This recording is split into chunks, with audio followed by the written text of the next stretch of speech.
यज्ञ है इसे ज्ञान यज्ञ कहते हैं। भगवान श्री कृष्ण कहते हैं कि नहीं ज्ञानेन सदृशम पवित्रम यह विद्यते। गीता में अर्जुन से कहते हैं भगवान कि अर्जुन ज्ञान यज्ञ के समान दूसरा कोई यज्ञ नहीं है। और यह यज्ञ क्या करता है? तो बोले जीवन को पवित्र बना देता है। ज्ञान से मनुष्य पवित्र हो जाता है। मंदिर में जब आप जाते हैं तो पवित्र होकर जाते हैं। सज्जनों, मंदिर में जब आप जाते हैं तो स्नान करके नहा धोकर जाते हैं, क्योंकि पवित्र जगह है।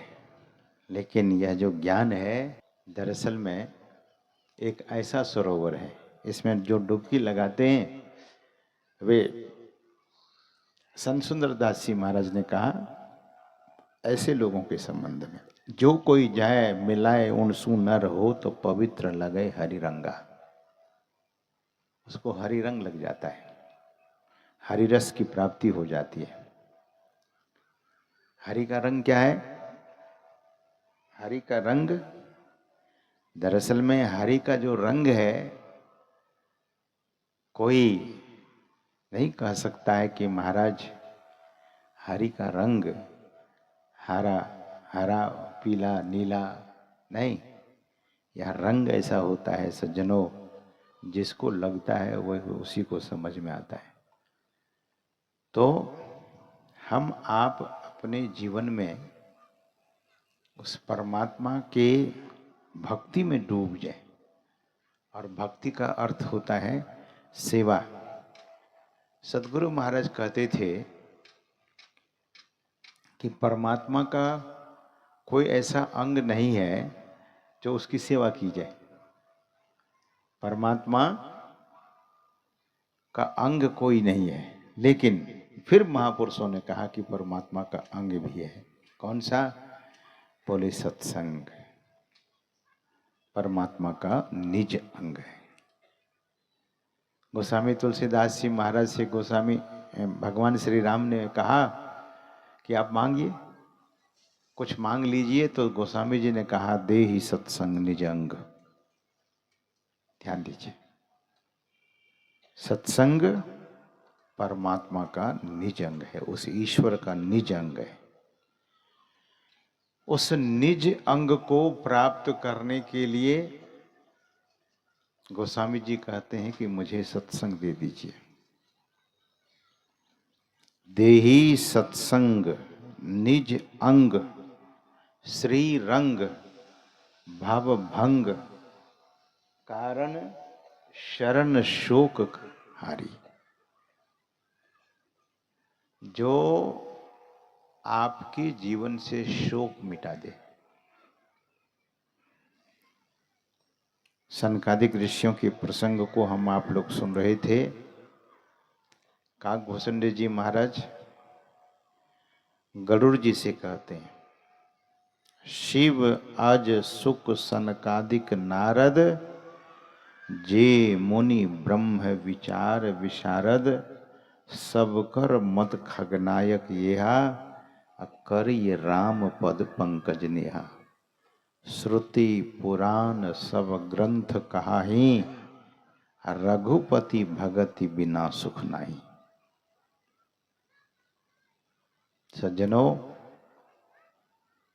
दुनिया का हर व्यक्ति सुख चाहता है, लेकिन दुनिया में कुछ ऐसे भी लोग हुए। भगवान श्री कृष्ण महाभारत युद्ध का जब अंत हुआ तो भगवान श्री कृष्ण हस्तिनापुर से जाने लगे।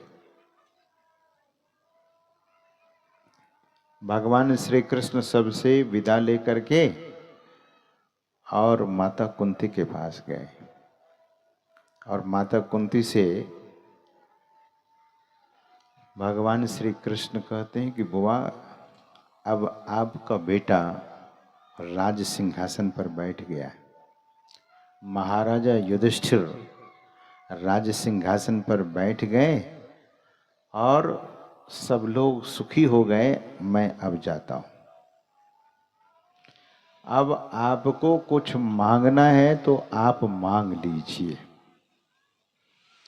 सज्जनों, माता कुंती रोने लगती है। भगवान श्री कृष्ण की बातों को सुनकर माता कुंती रोने लगती है। भगवान श्री कृष्ण उसे संतावना देते हुए पूछते हैं कि बुआ, इसमें रोने की कौन सी बात है? तब भगवान से माता कुंती ने कहा कि हे केशव, जब तक दुख का बादल, हे केशव मुझे दुख दे दीजिए। भगवान श्री कृष्ण ने कहा कि दुनिया का हर आदमी सुख चाहता है, सुख का वरदान चाहता है, सुखी रहना चाहता है, जीवन को धन्य करना चाहता है, और बुआ आप दुख मांग रही हैं कि दुख दे दीजिए।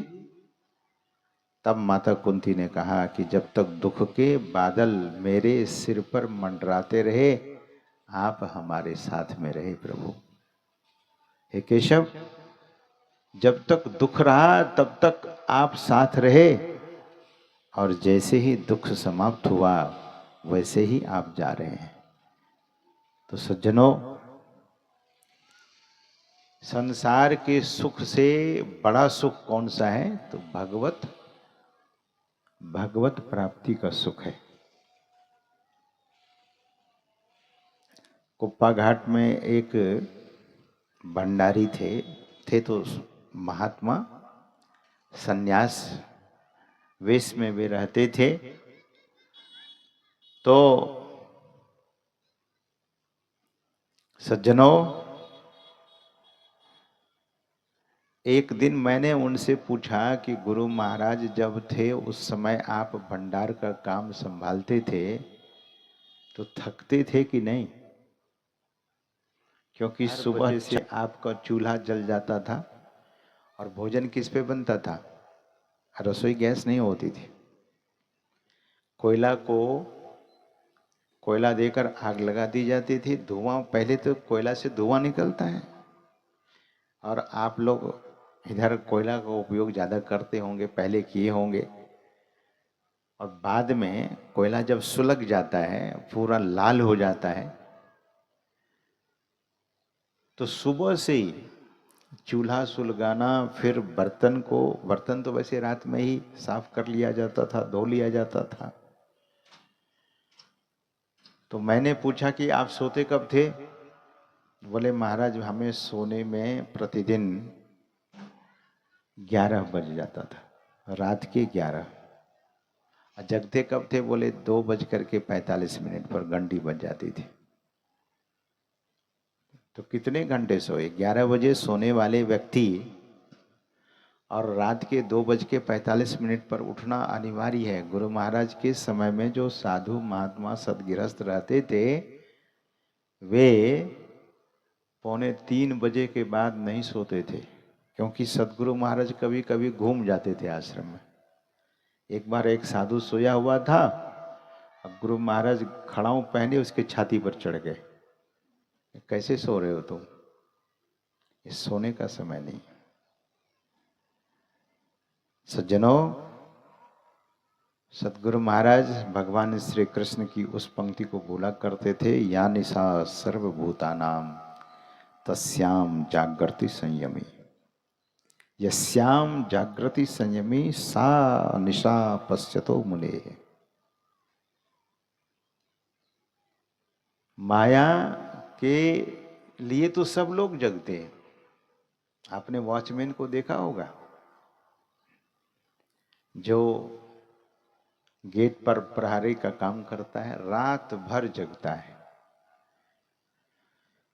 संत दरिया साहब कहते हैं कि माया मुख जागे सब है, सो सूता कर जान। दरिया जागे ब्रह्म दिशी, सो जागा प्रमाण।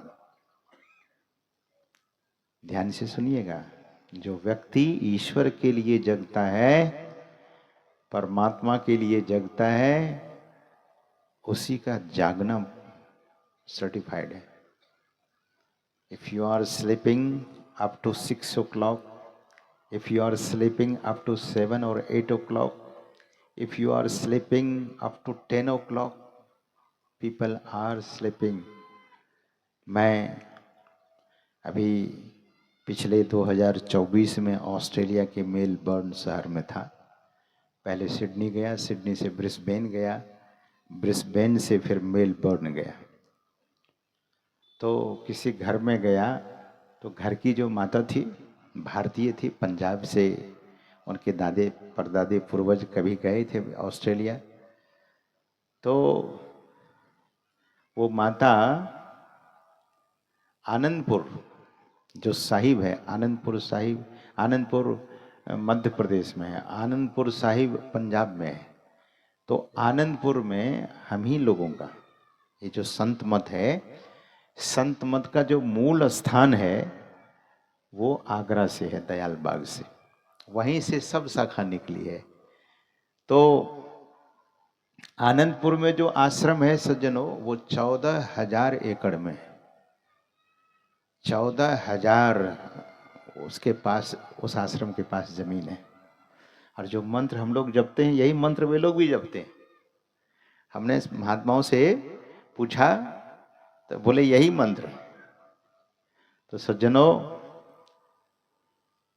आश्रम में 14,000 एकड़ जमीन है। 1,000 बहुत होता है, 14,000 और 1400 ट्रैक्टर है। आपको अगर चाय पीनी है तो चाय रसोई में नहीं मिलेगी, नलका खोलिए वहीं से चाय प्राप्त कर लीजिए। चाय की परंपरा वहाँ पर है, भले लहसुन प्याज वहाँ नहीं चलता है। और दाल का बर्तन, हमारे धीरेन्द्र ब्रह्मचारी जब गए थे ऋषिकेश में, अपने गुरु भाई थे, तो दाल का बर्तन में 10 लोग घुस करके दाल का बर्तन साफ करते थे। अब सोचिए कि दाल का बर्तन कितना बड़ा होगा, इतना बड़ा आश्रम। तो उसी